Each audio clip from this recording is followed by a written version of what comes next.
इतकं सुंदर उत्तर दिलं काकांनी दिलं की अक्षरशः माझ्या डोळ्यात सुद्धा अश्रू होते. मी काकांनी आजोबा त्यांचं वय 82, इतकं सुंदर हिंदू कोडबिलचं उत्तर दिलं मला की अक्षरशः मला लढू येते या गोष्टीवर. मी रिअलिटी सांगतो की असं काही मला वाटलं होतं की मला उत्तर भेटणार नाही गोष्टीचं धुळे जिल्ह्यामध्ये, पण आजोबांनी मला खूप सुंदर उत्तर दिलं. आजोबांचे रिअलिटीमध्ये आजोबांचा खूप मोठा धन्यवाद करतोय आणि आजोबांची मी डायरेक्ट पाय पडतोय. धन्यवाद आजोबा. तुमचं नाव आजोबा? मधुकर शंकर नेरकर. आजोबाचं नाव खूप सुंदर दादा. असेच लोक मला भेटले पाहिजे. माझी नम्र विनंती. जय हिंद, जय संविधान, जय शिवराय, जय आदिवासी माझ्या मित्रांनो. काका एक प्रश्न तुमच्यासाठी. हिंदू कोडविल काय आहे? हिंदू कोडविल हे डॉक्टर बाबासाहेब आंबेडकरांनी 1949ला मांडण्याचा प्रयत्न केला, परंतु त्याला विरोध केला गेला आणि नंतर तेच जे स्त्रियांना अधिकार देणं आणि त्यांचा जे आपला वारसा हक्क वगैरे हे मंजूर केले होते. स्त्रियांना स्वातंत्र्य होतं, जे पूर्वी जे त्यांना कुठल्या शिक्षणाचा अधिकार नव्हता किंवा राजकारणात म्हणा किंवा इतर समाजकारणात भाग घ्यायला त्यांना मज्जा होता. आणि ते सगळे पुढे आल्यानंतर सर्व ते जागृत झाल्यानंतर जे धर्माने त्यांना जे बांधून ठेवलेलं आहे त्या धर्माची ओरिजिनल जी व्याख्या आहे की त्यांच्यावर दबाव आणून स्त्रीला कधी स्वातंत्र्य द्यायचं नाही, ही जी मनुवादी प्रवृत्ती, ती मनुवादी प्रवृत्ती उघड होऊ नये यासाठी हिंदू कोड बिलाला विरोध करण्यात आला. पण त्याच्यानंतर ते पास झालं. पण बाबासाहेबांनी जे सांगितलं होतं की स्त्रिया आणि अस्पृश्य आणि इतर लोकांना जे अधिकार मिळायला पाहिजे ते हिंदू कोड बिलामुळे जास्त मिळणार होते, परंतु त्याला विरोध झाला. पण बाबासाहेबांनी ते शेवटी घटनेमध्ये बरेचसे कलम त्याच्यात टाकलेले होते की जेणेकरून शूद्र अतिशूद्र यांना शिक्षणाचा अधिकार, आरक्षण किंवा इतर गोष्टी त्यांना मिळायला पाहिजे की जे क्षमता, बंधुता आणि आणि राजकीय स्वातंत्र्य हे सगळं मिळायला पाहिजे. ही जी बाबासाहेबांची मनापासून पूर्वीची जी इच्छा होती ती इच्छा पूर्ण झाली आणि त्या घटनेला कोणीही विरोध करू शकत नाही किंवा ती बदलू शकत नाही. आता पुष्कळ प्रयत्न केले जात आहेत की ती घटना बदलायला पाहिजे, परंतु जोपर्यंत 400च्या वर आकडा त्यांचा पास होत नाही तोपर्यंत त्यांना एकमताने काही करता येणार नाही. बाबासाहेबांनी म्हटलं होतं की घटना मी लिहिली आहे, ही घटना जे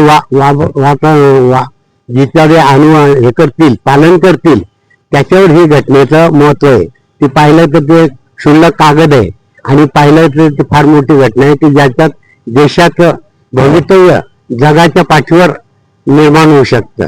कारण भारताची राज्यघटना जी ही जगातील सगळ्यात मोठी राज्यघटना आहे आणि त्या घटनेसाठी डॉक्टर बाबासाहेब आंबेडकरांनी 2 वर्ष 11 महिने आणि 28 दिवस स्वतः कष्ट घेऊन आजारपणात सुद्धा ती घटना तयार केली आणि भारताला दिली. तर त्याचे जे संविधानाचे जे तत्व जे आहेत ते त्याच्यातच त्यांनी माणसाला माणुसकीने, बंधुता, समता आणि आर्थिक, सामाजिक सगळे अधिकार समानतेने मिळायला पाहिजे. प्रत्येक धर्माला समान अधिकार देण्यात आले. प्रत्येकाला आपल्या इच्छेप्रमाणे त्याचं पालन करायचे सवलत देण्यात आली आणि त्याच गोष्टीला सगळ्या लोकांचा आता देखील विरोध आहे. पण हे लोकांना कळत नाही.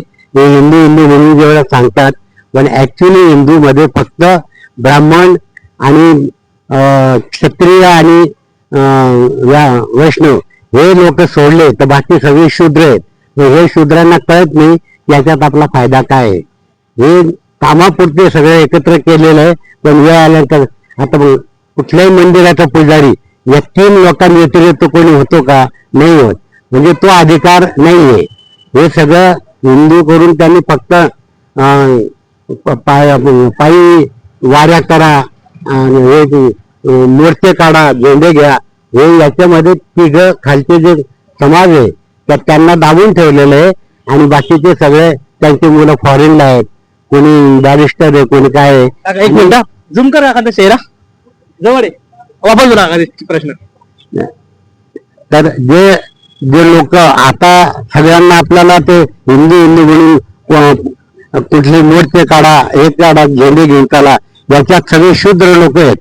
म्हणजे ब्राह्मण सोडले तर सगळ्यांना शूद्रच म्हटलेलं आहे. यांना कुठलाही अधिकार नाही. आज कोणताही पुजारी झालेला आहे का शूद्रापैकी? नाही. म्हणजे समानता नाही आहे त्याच्यात. त्यांनी आता देखील जे चालू आहे राम मंदिर म्हणा किंवा इतर याचं, की लोकांना भ्रमित करून लोकांना आपल्या शिक्षणापासून किंवा इतर कार्यापासून वंचित ठेवून त्यांना फक्त धर्म करून ठेवलं तर ते विचारणारच नाही तुम्हाला की आम्हाला नोकऱ्या कधी देणार, आमचं शिक्षण कधी होणार, आमच्या मुलाबाळांचा प्रश्न कसा सुटणार, हे ते कधी विचार करत नाही. यांना साईबाबाची वारी, इकडे पंढरपूरची वारी, इकडे तुमचं राम मंदिर, असं त्यांना फिरून फिरून सगळं दाबून ठेवण्यात येते. आणि जेव्हा हे लोकांना कळेल की जेव्हा हे आपले अधिकार काय आहेत आणि आपल्याला काय करायला पाहिजे हे लोकांना त्यांनी जाणीव होऊच देत नाही, तर काही नाही काही त्यांनी प्रकरण सुरू करायचं. उदाहरणार्थ काही वेळा ते सांगतात की हे कायदे बदलायचे आहेत आणि ते हे पाहतात की किती लोक त्याला विरोध करतात आणि त्याच्यानंतर मग ते माघार घेतात. म्हणजे लोकांना कळायला पाहिजे की आपण जर एकजुटीने राहिलो तरी राजकर्ते कोणतेही आले तर ते स्वार्थीच येतील. हे त्याच्याबद्दल माझी पूर्ण खात्री आहे. माझा अभ्यास आहे, पण मी समज आता माझं वर्ष 82 वर्ष चालू आहे. मी पुष्कळ डिपार्टमेंट मध्ये केलं आणि सर्व धर्मांचा मी अभ्यास केलेला आहे. माझा ब्रिटिश याचा काय म्हणतात हिंदू धर्माचा झालाय, ख्रिश्चन धर्माचा झालाय, मुसलमान धर्माचाही झालाय. आणि मला मोमेडन लॉ होता, मी त्याच्याशी चर्चा करू शकतो. आणि कोणत्याही धर्माचा आला तरी मी त्याच्याशी चर्चा करू शकतो. आणि माझा ठाम विश्वास आहे की डॉक्टर बाबासाहेब आंबेडकरांचं नाव हे जगामध्ये अमरच राहणार आहे. ते कधीही कोणी पुसू शकणार नाही आणि त्याला पर्याय नाही.